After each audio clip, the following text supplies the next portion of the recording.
Good morning all of you. Usha Sangwan English वाली आपका welcome करती है। आप सभी लोगों का थैंक यू जो आप लोग मेरे साथ इतना कोऑपरेट कर रहे हो। पिछले कई दिनों से लगातार हम जो बच्चों का चेंजिंग बिहेवियर है उसको देख रहे थे और उसको देख करके हमें बहुत हर्ट हो रहा है। मतलब क्या बोल रहे हैं, बच्चे नादान हैं, इस बात को हम समझते हैं, लेकिन जो सोशल मीडिया के इंटरेक्शन ने, पीयरेज ने मतलब बहुत ज़्यादा उनमें चेंजेज ला दिया गया है। क्या आज के बच्चे को यही लगता है कि जो पेरेंट्स हैं वो एटीएम मशीन हैं? छोटे छोटे बच्चे ऐसा सजेशन दे देते हैं कि समझ में नहीं आता है। तो प्लीज़ कोई भी बच्चा बुरा ना माने, लेकिन एक बार ध्यान से ज़रूर सुने कि मैं ये क्यों कहना चाह रही हूँ। अगर आज के बच्चे को पढ़ने के लिए बोल दिया जाए तो उसे स्ट्रेस हो जाता है, बहुत ज़्यादा स्ट्रेस है। उसकी लाइफ में जितना स्ट्रेस है उतना तो किसी की लाइफ में भी नहीं है। पेरेंट उनके लिए एटीएम मशीन बन गया है और स्कूल सोर्स ऑफ एंटरटेनमेंट है ना। क्योंकि भगवान की दया से जो ये बताते हैं ना, एजुकेशन पॉलिसी में जो चाइल्ड सेंटर्ड एजुकेशन पॉलिसी बनी, जिसमें पनिशमेंट नहीं दे सकते, तो हम जैसे गरीब जो टीचर्स हैं वो ना हाँ बोल सकते ना बोल सकते। बच्चा घर से वैसे ही माँ बाप की सुनता नहीं है। तो कहीं ना कहीं ये चाइल्ड का लॉस है। जब तक आप लोगों को समझ में आएगी तब तक बहुत देरी हो चुकी होगी। बच्चों, एक बात बता दूं, ज़िंदगी में एक बात याद रखना बेटा, माँ बाप से बढ़ कर के कोई भी नहीं है। जो एफर्ट्स माँ बाप लगा रहे हैं ना, मैं आपको ईमानदारी से बता के चल रही हूँ, मैं ऐसी लाखों कहानियाँ आपको बता दूँगी, हज़ारों कहानियाँ आपको बता दूँगी जहाँ माँ बाप अपने लाइफ को सेक्रीफाइस कर देता है आप लोगों के लाइफ को बनाने के लिए। लेकिन आप लोग भगवान जाने क्या करते और क्या कर, आपके दिमाग में, आपके माइंड सेट में क्या घुस गया नहीं मालूम। मतलब बहुत बार बच्चा हरकत करता है, पनिशमेंट में पेरेंट्स को बुलाया जाता है कि हम पनिशमेंट दे नहीं सकते, जनरली पेरेंट्स को बुलाया जाता, तो पेरेंट्स के आंखों से आंसू टपक रहे होते कि जी इसको माफ़ कर दो, गलती होगी। लेकिन बच्चा क्या करता है, बच्चा मुस्कुराता रहता है और कुछ भी नहीं बोलता। बड़ा शॉकिंग है। अगर भारत का भविष्य ऐसा रहा तो बहुत ज़्यादा मुश्किल हो जाएगी। बच्चों, बहुत ही, आप ये यकीन मान करके चलना, बीइंग ए टीचर मैं आपको बता रही हूँ, मैं इतने सालों से पढ़ा रही थी, जो पिछले 3-4 साल में जो कोरोना का जो आफ्टर इफ़ेक्ट्स आया है वो बहुत भयंकर है बेटा। और पता है, मैंने एक दिन आर्टिकल दिया कि what are the impact of social media on the students. एक बच्चे ने स्टोरी लिखी, बच्चा बहुत इंटेलिजेंट है, एक 11th क्लास के बच्चे ने लिखा कि इन्फ्लुएंसर बैठे रहते हैं वहाँ पर सोशल मीडिया के ऊपर, वो इतना ज़्यादा इन्फ्लुएंस कर देते हैं जिसका कोई हिसाब किताब नहीं। तो मैं आप लोगों को एक बात बता दूँ, रील और रियल दोनों में बहुत ज़्यादा डिफरेंस होता है। रील और रियल में सचमुच बहुत ज़्यादा डिफरेंस होता है। मतलब एक रील बनाने में क्या जाता है, भाषण देने में क्या जाता है, लेकिन उसको ग्राउंड लेवल के ऊपर से प्रैक्टिकल लेवल पे उतारने में उसके बहुत ज़्यादा टाइम लगता है, बहुत ज़्यादा सोचने की ज़रूरत है। किसी भी माँ बाप का, याद रखना, किसी भी माँ बाप का इंटेंशन रॉन्ग नहीं होता। हाँ, डिसीज़न कई बार रॉन्ग हो जाते हैं और वो हम अपने एज ग्रुप के हिसाब से लेते हैं। तुमने कोई भी रील देख ली, तुम पेरेंट्स को शेयर कर देते हो, ये रील है, इस रील के बेस के ऊपर तुम जो है ना ये कर रहे हो।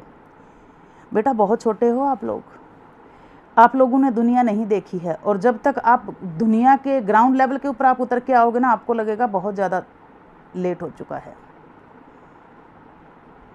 बहुत बार मैं बता रही हूँ ना, बहुत बार ऐसा होता है कि माँ बाप अपना जी जान लगा देता है, उसके बावजूद भी बच्चा एक बात बोलता है कि क्या किया है आपने। एक मेरी सेल्फ मेड पोइम है, आज तो मेरे पास इतना टाइम नहीं है, कभी मौका मिला तो वो पोइम मैं आपको ज़रूर सुनाऊंगी। उसकी सिर्फ एक लाइन बोलूँगी, बिखर कर टूट गए हम, बिखर कर टूट गए हम, जब उन्होंने कहा किया क्या है तुमने। जिनके लिए तबाह कर दी हमने अपनी ज़िंदगी, जिनके लिए तबाह कर दी हमने अपनी ज़िंदगी, उन्होंने धीरे से कहा किया क्या है आपने। जब हम सुनाने लगे अपने संघर्ष उन्हें, जब हमें सुनाने लगे अपने संघर्ष उन्हें, तो धीरे से कहा फ़र्ज पूरा किया है आपने। तो आज का जो बच्चा है उसका माइंड सेट यही है, माँ बाप उसके लिए दुश्मन बन चुका है, स्कूल उसके लिए सोर्स ऑफ एंटरटेनमेंट बन चुका है, और टीचर बेचारा गरीब, टीचर से गरीब तो बेचारा आज की डेट में कोई है ही नहीं। मेरी सभी स्टूडेंट से, सभी पेरेंट्स से रिक्वेस्ट है कि जो आने वाली जनरेशन है उसको संभालो जहाँ तक हो सके, जितना हो सके। बहन भाई, जिसकी बात वो सुने उसे समझाओ। आपको माँ की बात बताऊँ, और माँ स्पेशली, एक बार एक बच्चे की शादी हुई थी, एक छोटी सी स्टोरी सुनाती हूँ मैं। एक बार एक बच्चे की शादी हुई थी, और जैसे ही शादी हुई तो उसके बाद में घर में कलह होना शुरू हो गया। नई नई वाइफ आई थी।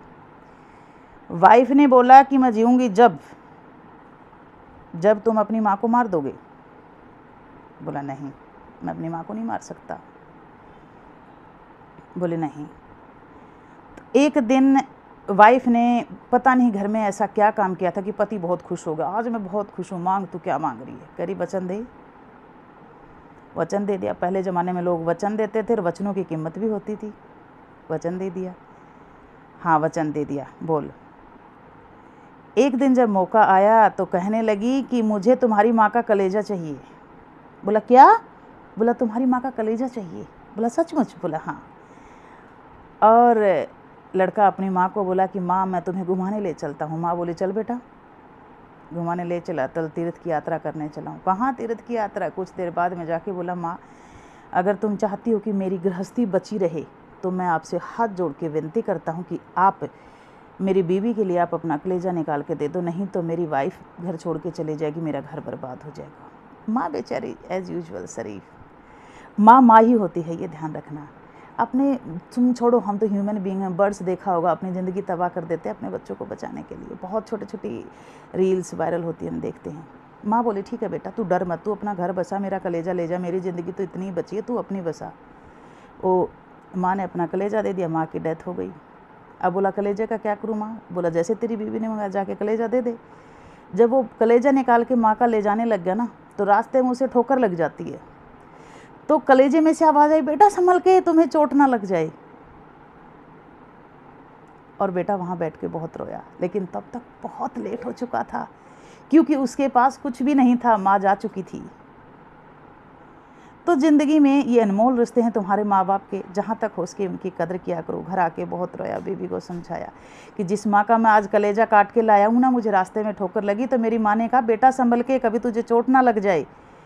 तो ये सभी बच्चों से मेरी रिक्वेस्ट है, सभी बच्चों से हाथ जोड़ करके रिक्वेस्ट है कि तुम्हारे माँ बाप ज़िंदगी में सबसे ज़्यादा अनमोल रिश्ते हैं, उनकी कदर करो, उनकी कदर करो, उनकी रिस्पेक्ट करो। पिछले कई दिनों से स्कूल में जो बिहेवियर हो रहा है स्टूडेंट्स का, देख करके बहुत शॉकिंग बिहेवियर है। क्या चाहिए उन्हें? क्या हम एटीएम मशीन हैं? क्या पेरेंट सचमुच एक एटीएम मशीन है? अगर पेरेंट अपने वाली पे आ गया ना तो तुम्हारे पर कच्चे उड़ जाएंगे, तुम समझ में नहीं पाओगे। और ऐसे दिखा देते हैं बच्चे, ऐसे दिखाते हैं कि ये जो है ना, मतलब माँ बाप हमारे लिए एटीएम मशीन है, इनका कोई लेना देना नहीं है, हम आ रहे हैं बस इनकी जिम्मेवारी बनती है। कोई जिम्मेवारी नहीं बनती है। माँ बाप गुस्सा कर देता है तो हमें स्ट्रेस देते हैं, टॉर्चर करते हैं, डांटते हैं, धमकाते हैं। हमारी इच्छाएं, तुम्हारा मुंह खुला, मुंह खुलते तुम्हारी इच्छाएं पूरी। यह थोड़ा सा ध्यान दो, अपना करियर बनाओ, अपने शौक़ बाद में पूरा कर लेना, ठीक है? बहुत ज़्यादा ज़रूरी है। प्लीज़ स्टूडेंट्स, प्लीज़ बच्चों, समय के मुताबिक अपने आप को चेंज करो, अपने माँ बाप का रिस्पेक्ट करो। और ये एक बात ध्यान रखना बेटा, उनका इंटेंशन कभी रॉन्ग नहीं होता। हो सकता है कई बार आपके लिए गए डिसीजन उनके लिए रॉन्ग हो सकते हैं। आपका फ्रेंड सर्कल में आपका दोस्त आपको बुलाने आया, आपके माँ बाप ने आपको नहीं जाने दिया, उस टाइम जाना ज़रूरी था, माँ बाप नहीं जान पाए कि क्या सिचुएशन थी, उसके बावजूद भी उन्होंने आपको नहीं जाने दिया। आपको बहुत फील हुआ होगा, आपको बहुत हर्ट हुआ होगा, ठीक है? लेकिन उनका इंटेंशन रॉन्ग नहीं था। कई बार आपने बाइक मांगी होगी, स्कूटी मांगी होगी, कोई ऐसी डिमांड करी होगी जो पेरेंट्स आपकी पूरी नहीं कर पाए होंगे, लेकिन फिर भी मैं स्टिल यही बात बोलूँगी कि माँ बाप कभी भी बुरा नहीं चाहते। उनकी बात सुनो, अपना ओपिनियन रखो, अपना पॉइंट ऑफ व्यू अपने पेरेंट्स के सामने ज़रूर रखो, लेकिन एक तरीके तक बोलो कि मुझे ऐसा लग रहा है, लेकिन आप अपनी समझ से आपके अकॉर्डिंग बताओ। क्या माँ बाप आपके लिए कोई गलत डिसीजन लेंगे? नेवर। पता है बहुत बार ऐसे होता है, पेरेंट को बुलाते हैं और पेरेंट आता है और बच्चा ऐसे यूँ खड़ा रहता है स्टिफ बन के, माँ बाप की आंखों से ऐसे आंसू टपकते रहे, ऐसे लगता है भाई क्या बुरा कर दिया इन माँ बाप ने, तुम्हें पैदा कर करके, ये गुनाह ये था कि तुम्हें पैदा कर दिया।